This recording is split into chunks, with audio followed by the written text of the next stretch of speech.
राज्यात काही ठिकाणी पावसानं दडी मारल्यामुळे पिकं धोक्यात आली आहेत. त्या संदर्भातल्या टॉप 9 न्यूज बघूयात. गिरणा धरणातील जलसाठा 40% पावसाच्या विश्रांतीमुळे चिंता वाढली. पावसाचा खंड कायम राहिल्यास जळगावकरांची चिंता वाढणार. जळगावच्या मुक्ताईनगर तालुक्यात 15 दिवसांपासून पावसाची दडी. शेतकऱ्यांवरती दुबार पेरणीचं संकट. पावसाअभावी मका पिकासह इतर पिकं करपू लागली. यवतमाळ जिल्ह्यात 15 दिवसांपासून पावसाची दडी. 7.5 लाख हेक्टरवरती खरीपाची दुबार पेरणी केलेली पिकं करपू लागली. सरसकट कोरडा दुष्काळ जाहीर करा. तातडीची मदत करा, शेतकऱ्यांची मागणी. नागपूरसह विदर्भात गेल्या 12 ते 15 दिवसांपासून पाऊस गायब. खरीप पिकं धोक्यात. पावसाअभावी पिकं जगवण्यासाठी शेतकऱ्यांची धडपड. जून आणि जुलैमध्ये विदर्भात पावसाची निम्म्यापेक्षा जास्त तूट.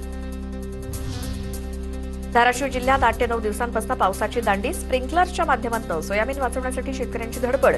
जिल्ह्यात अद्याप केवळ सुमारे 50%च पेरण्या पूर्ण. भंडारा जिल्ह्यात आठवड्याभरापासून दडी मारलेल्या पावसाची पुन्हा हजेरी. या पावसामुळे जिल्ह्यातील शेतकऱ्यांना मोठा दिलासा. पावसानं उघडीप दिल्यामुळे पिकं सुकू लागली होती, मात्र या पावसामुळे मोठा आधार मिळणार. नंदुरबार जिल्ह्यात पावसानं दडी मारल्यामुळे खरीप पिकं धोक्यात. पेरणी झाल्यानंतर पाऊस नसल्यामुळे शेतकरी चिंतेत असून दुबार पेरणीचं संकट निर्माण. हिंगोली जिल्ह्यात पावसानं दडी मारल्यामुळे पिकं सुकू लागली. पिकं वाचवण्यासाठी शेतकऱ्यांची धडपड. स्प्रिंकलरच्या साह्यानं पाणी देण्यास सुरुवात.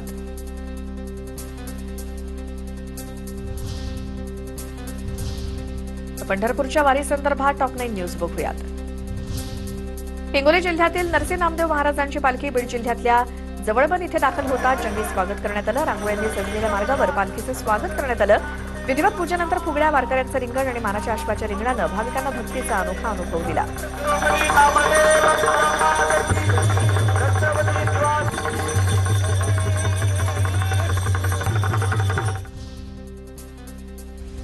शरद पवारांनी संत सोपान काकांच्या पालखीचं दर्शन घेतलं. गोविंदबाग निवासस्थानासमोर पवारांनी पालखीचं दर्शन घेतलं. सोपान काकांचा पालखी सोहळा आज बारामतीमधील शारदा प्रांगण या ठिकाणी मुक्काम.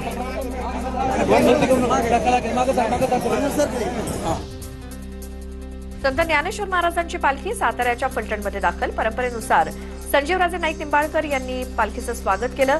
आज ज्ञानेश्वर महाराजांच्या पालखीचा फलटणमध्ये मुक्काम.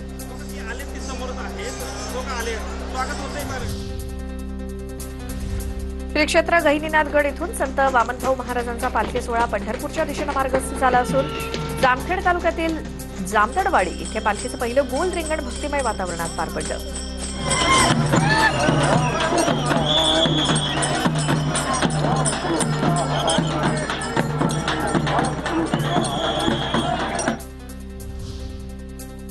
शेगावचे संत गजानन महाराजांची पालखी सोलापुरात दाखल.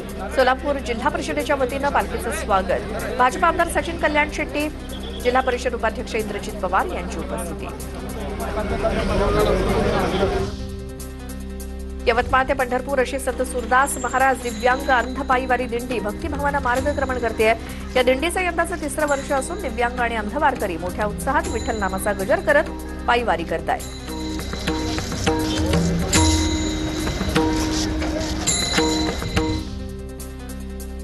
पर्यावरण संवर्धन आणि सुदृढ आरोग्याचा संदेश देणारी सिन्नर सायकलिस्ट आयोजित 5वी सिन्नर ते पंढरपूर सायकल वारी उत्साहात सुरू.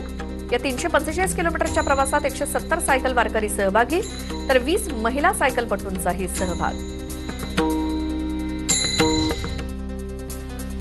आषाढी वारीच्या पार्श्वभूमीवर पंढरपुरात विठोबाच्या प्रसादासाठी बुंदीच्या लाडूची जोरदार तयारी सुरू.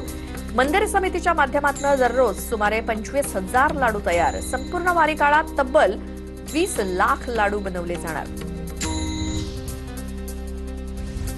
बारामती तालुक्यातील काटेवाडी इथे संत तुकाराम महाराज पालखी सोहळ्यादरम्यान सुरक्षेच्या दृष्टीनं प्रशासनानं मोठी कारवाई केली. विनापरवानगी आकाशात उडवण्यात येणारे ड्रोन प्रशासनानं पाडले.